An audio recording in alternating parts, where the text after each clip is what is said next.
Remember when a Harley meant pride in every weld and bolt? When the rumble under you felt like a promise? Lately, riders from coast to coast are finding that promise cracked. Clutches slipping, brakes fading, oil where it doesn't belong. The recalls say minor, the riders say betrayal.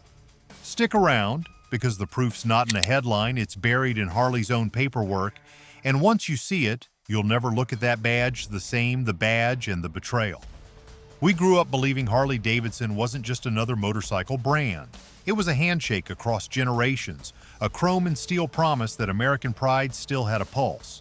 Every street glide gleamed like a mirror held up to the idea of freedom itself. When you swung a leg over that saddle, you weren't buying transportation, you were buying identity. That rumble under you was rebellion, that badge on the tank was belief, but belief can rust. Inside Milwaukee's boardrooms, the company that once preached craftsmanship began preaching quarterly margins. Pride became a slogan, not a standard. Internal reports, quietly circulated, never shown to the public, warned of tolerance shifts, weaker components, and production shortcuts. Yet the advertising never blinked. The street glide stayed on posters, polished and patriotic, as if nothing had changed. Riders kept paying premium prices because loyalty felt sacred. Then the cracks appeared. A clutch that slipped for no reason. A brake that hissed in the sun. Small things, we thought, until the stories began to line up like skid marks on the same stretch of road. The symbol of freedom was starting to cost people more than pride. You could feel it in the pits of every rally, whispered between tents. Something's wrong with the glides. Old friends who'd ridden coast to coast began to wonder whether the machine under them still deserved their trust. The myth had started to wobble on its kickstand, and the silence from corporate made that wobble worse. For riders who measure life by miles, silence feels like betrayal. Yet the first real warning didn't come from an executive memo, it came from a rider at a stoplight. The soft lever picture. A summer afternoon, the kind where the air sticks to your gloves. The light turns red, the rider pulls the clutch, and for a heartbeat it feels mushy. Then nothing. The lever goes soft, the gear stays locked, and a wall of cars creeps forward behind. 1 second of failure turns a legend into a liability. That story repeated itself in city after city. Thousands of street glide owners reported the same sinking sensation. Hydraulic fluid leaks, inconsistent pressure, and sudden disengagement loss. Service centers called them isolated incidents. Riders called them near-death experiences.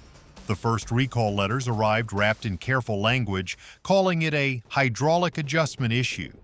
But everyone who'd frozen in traffic knew better. A soft clutch isn't an adjustment problem. It's a question of survival. Owners brought bikes in, waited for parts, and hoped the fix would hold. Some did. Others failed again within months. Inside the garages, loyalty began to crack. Harley had sold these machines as road-tested perfection, yet riders were testing them with their lives. The forums lit up with photos, VIN numbers, and dealer statements that all pointed to the same root cause. A flawed master cylinder design that engineers had already flagged. Corporate stayed quiet. It wasn't the failure itself that broke the bond, it was the silence that followed. The company that built its empire on brotherhood chose spreadsheets over straight talk. And for the first time, many riders realized they were on their own. But if losing the clutch rattled confidence, what came next made riders question the brakes meant to save them. If this hits home, drop a like. It tells the algorithm riders still care about truth over hype. And comment your Harley story below, because the louder we speak together, the harder it is for silence to win. When the brakes went silent. Ask any seasoned rider. Trust begins and ends with the lever under your right hand. On countless rides, street glide owners squeezed that lever and felt air.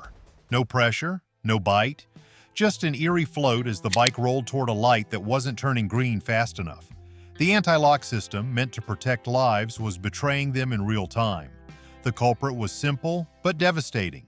Moisture seeping into the brake fluid during long storage, corroding valves, and locking up the modulators.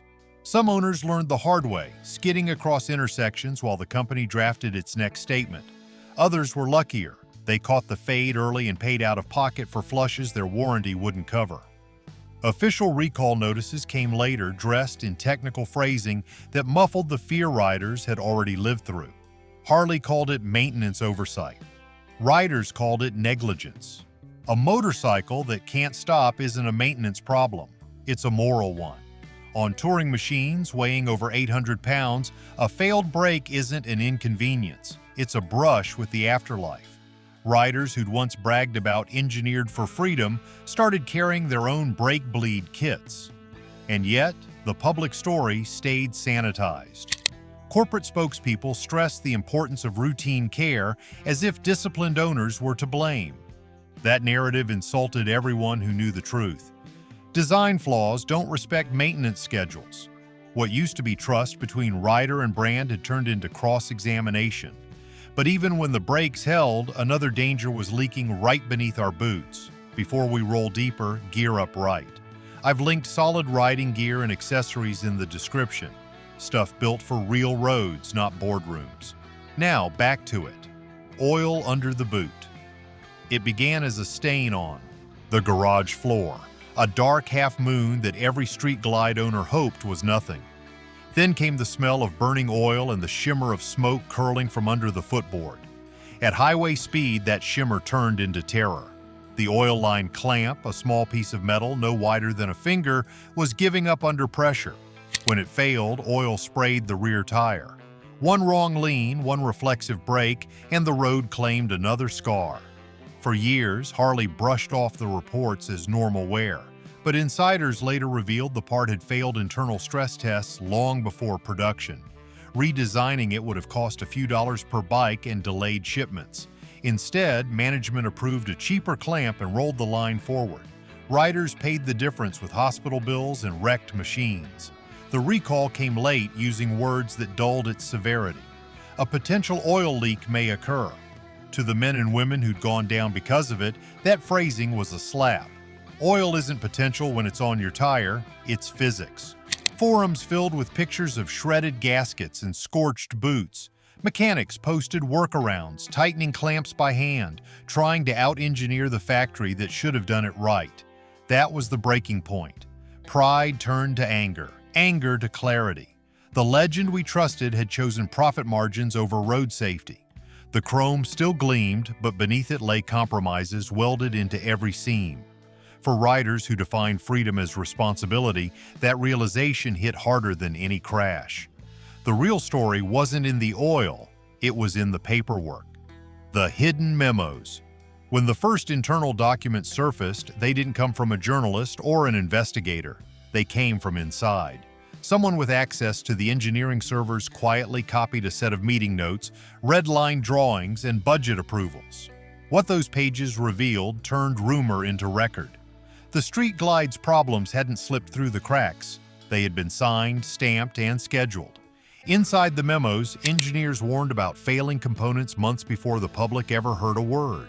Hydraulic units that couldn't hold pressure, brake modulators that corroded under humidity, and oil line clamps that buckled under torque, all documented in detail. The engineers recommended redesigns that would have cost less than $50 per unit. Management replied with short phrases that said everything. Defer to next model year.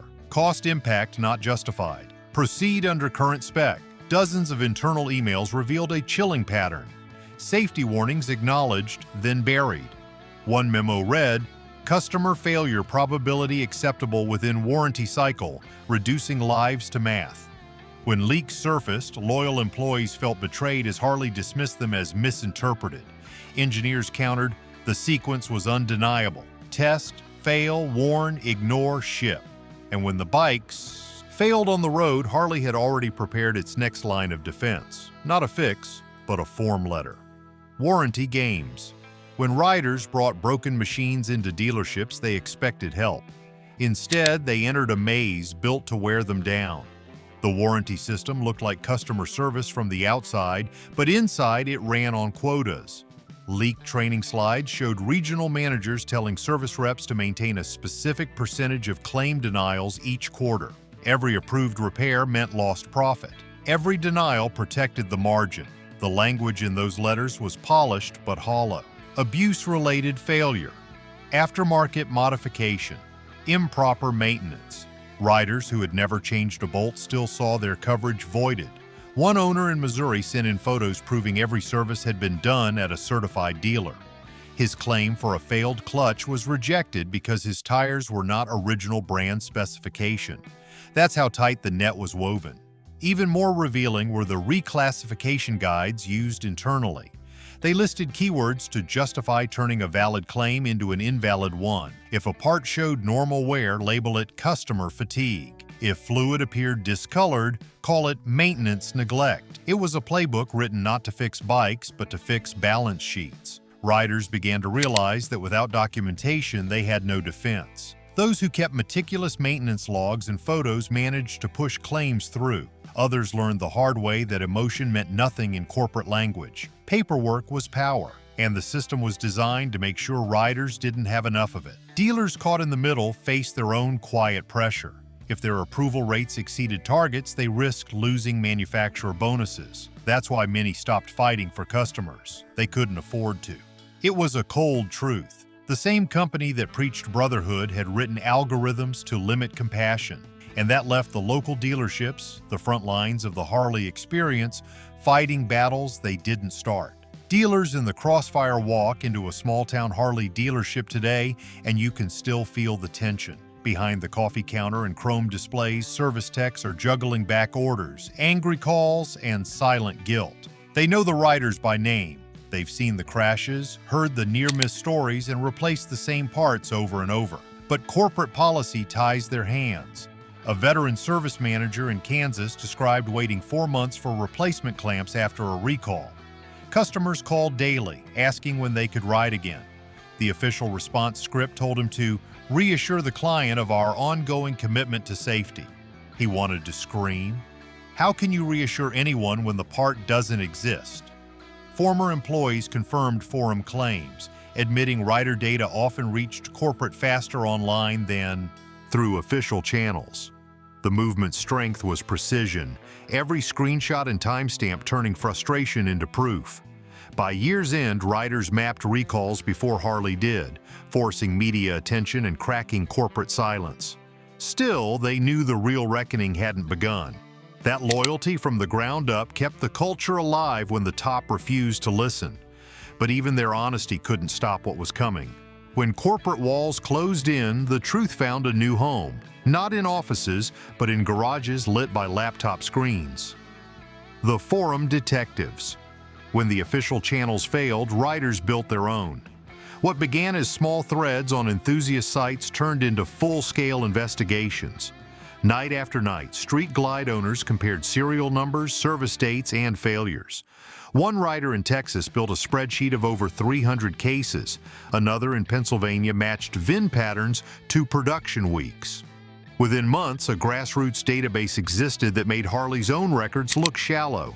These weren't conspiracy theorists. They were veterans, mechanics, and longtime owners armed with experience and curiosity.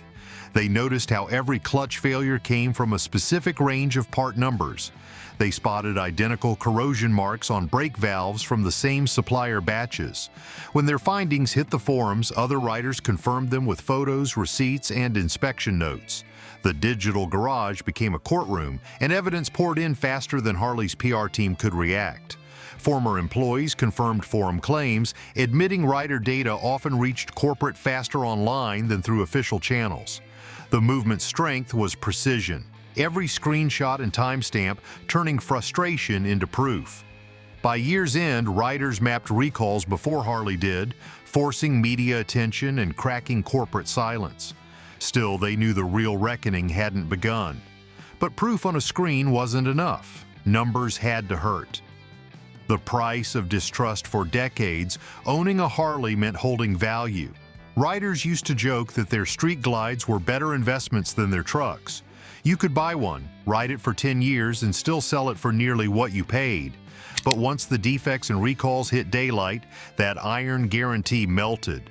The moment confidence cracked, the market followed. Dealers stopped taking trade-ins. Auction houses reported used Harley touring models going for half their expected price. One Midwestern dealer admitted off the record that he'd been told to hold off on used inventory until corporate stabilized the brand. Riders who once saw their bikes as heirlooms now faced depreciation charts that looked like cliff dives. A machine that symbolized permanence had suddenly become fragile. Across the country, riders watched trust turn into liability as street glide values collapsed, $20,000 dropping to less than $10,000, loans denied. Over recall risk. Jokes masked heartbreak as pride eroded with resale. Harley's rebates couldn't hide reality. When a legend's worth falls, no marketing can restore the independence it once symbolized. But when riders couldn't get justice through dealerships, the noise reached higher, straight into the halls of Washington. When Washington called, the first sign that Washington was listening came quietly. The National Highway Traffic Safety Administration opened a data review in early 2025 after a spike in reports tied to Harley's touring line. Within months, subpoenas landed in Milwaukee demanding every Part 573 filing the company had submitted during the Street Glide production years. For the first time, the questions riders had shouted online were being asked under oath. At a congressional subcommittee hearing, a stack of recall notices sat on the table like evidence in a criminal trial. Lawmakers wanted to know why complaints went unanswered and why internal memos contradicted public statements. A safety investigator read excerpts from those very memos. Engineers warning of unacceptable risk, while executives signed off on continued production. The hearing room fell silent. Even the brand's defenders couldn't spin the words. Harley long hid behind its American icon image, but regulators ignored nostalgia and followed data showing years of ignored defects. Fines and audits followed, exposing hollow promises of transparency. For the first time, power shifted. Regulators echoed riders' voices, proving the Brotherhood's evidence had finally forced a billion-dollar company to answer. And while the executives faced senators, another rebellion was brewing where Harley's heart once beat strongest. Inside the factory. Hands on the line. The Milwaukee plant had always been a monument to pride. Generations of craftsmen shaped metal there, believing their work represented the best of America. But by the time the Street Glide scandal broke, that pride had been buried under production quotas and corporate spin. Workers who once signed each engine block with quiet confidence now felt like they were tightening bolts on broken promises. When the memos leaked and the investigations began, the factory floor turned tense. Union halls filled to capacity. Machinists, welders, and assemblers gathered to talk about what they'd seen and what they'd been forced to ignore. Some spoke of parts that didn't meet tolerance but still passed inspection after reclassification. Others described being told to keep the line moving even when their gut said stop. For years, they'd stayed silent out of loyalty. Now, loyalty meant telling the truth. In early spring, workers refused overtime until real inspections returned, slowing production and forcing leadership to concede. Safety audits and third-party checks were reinstated, restoring dignity over policy. For riders, that rebellion proved Harley's true spirit still lived, not in executives' offices, but in the hands that built every bike. Yet while the factory tried to rebuild trust from within, the world outside was watching the company's image unravel in real time. If you've stayed with me this far, you're part of the few who refuse to ride blind. Hit subscribe because the next story dives even deeper, and the truth Harley's hiding next will change how you see every mile ahead. The brand on trial. In the months following the hearings and walkouts, Harley-Davidson faced a trial of a different kind, the court of public opinion. Once praised as an emblem of rebellion, it now appeared in headlines beside words like cover-up and recall crisis. Investors panicked. The stock price dipped below levels not seen since the recession.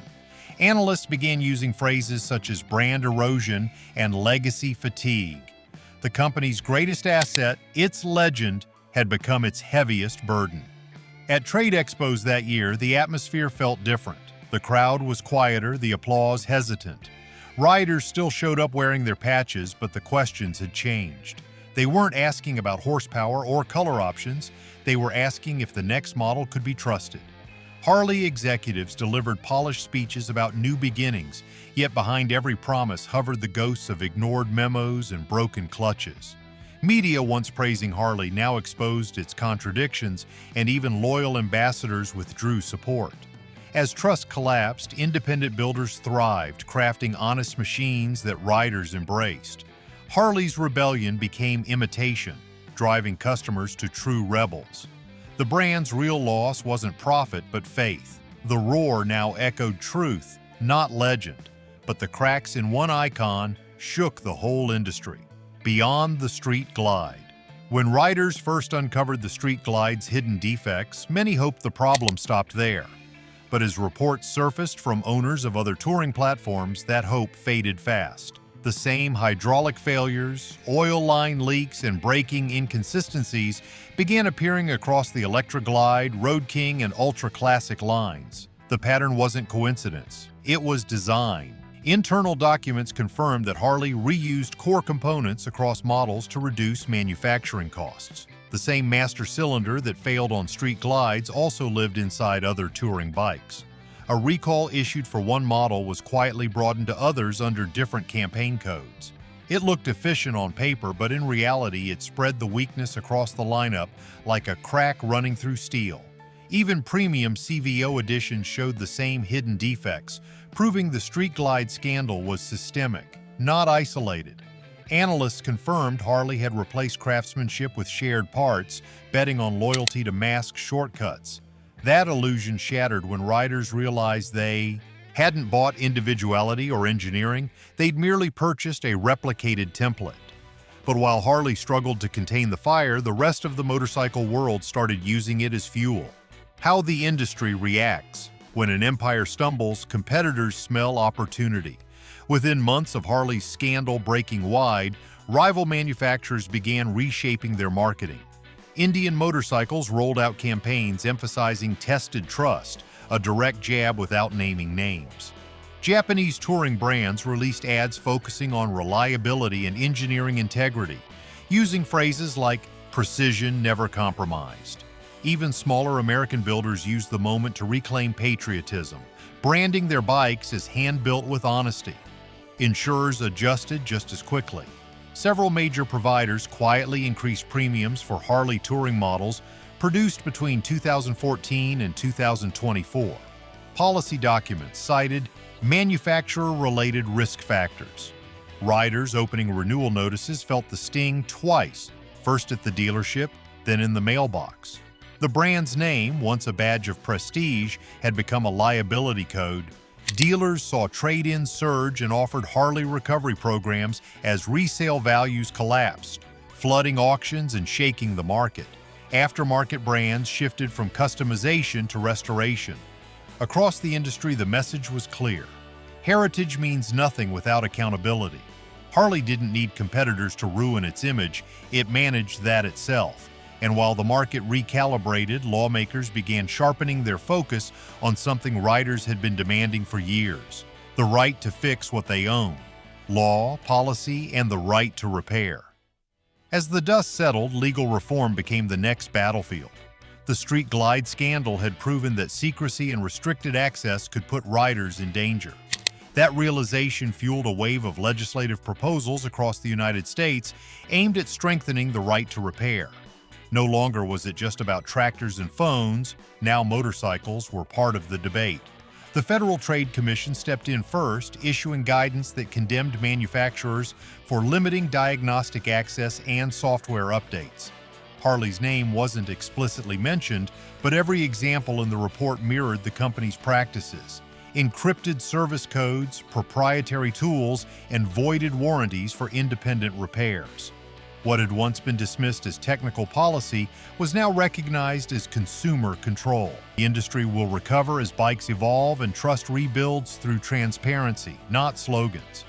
Some riders will rebuild Harley, others will chase freedom elsewhere. Both honor the same spirit: truth over brand. When that familiar rumble returns, it won't echo deception, but renewal, proof that motion and honesty remain unbreakable. And as the laws shifted and the industry evolved, the question left on every rider's mind was simple: where do we go from here? Our road ahead. When the noise fades and the engines cool, what remains isn't anger, it's clarity. The scandal stripped away illusions, but it also reminded riders who they are. The Harley community survived not because of corporate loyalty, but because of shared resilience. In garages, on back roads, and in forums, riders proved that unity doesn't come from marketing. It comes from miles, sweat, and truth. We've learned that pride without accountability is empty. A badge means nothing if it's not earned every day. The freedom Harley sold us was never in the metal. It was in the people who kept it running when the company turned its back. Those same people, riders, mechanics, builders, and workers, now carry the legacy forward on their own terms. The industry will recover as bikes evolve and trust rebuilds through transparency, not slogans. Some riders will rebuild Harley, others will chase freedom elsewhere.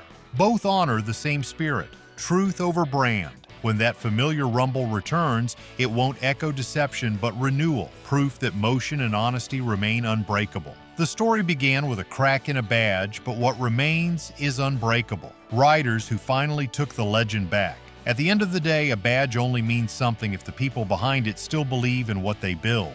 Harley's silence broke more than parts. It broke trust. But riders like you keep the truth alive, mile after mile.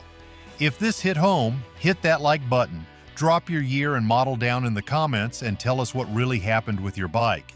And if you want more straight talk, the kind dealers won't give you, make sure you subscribe. We've got a lot more truth to ride through.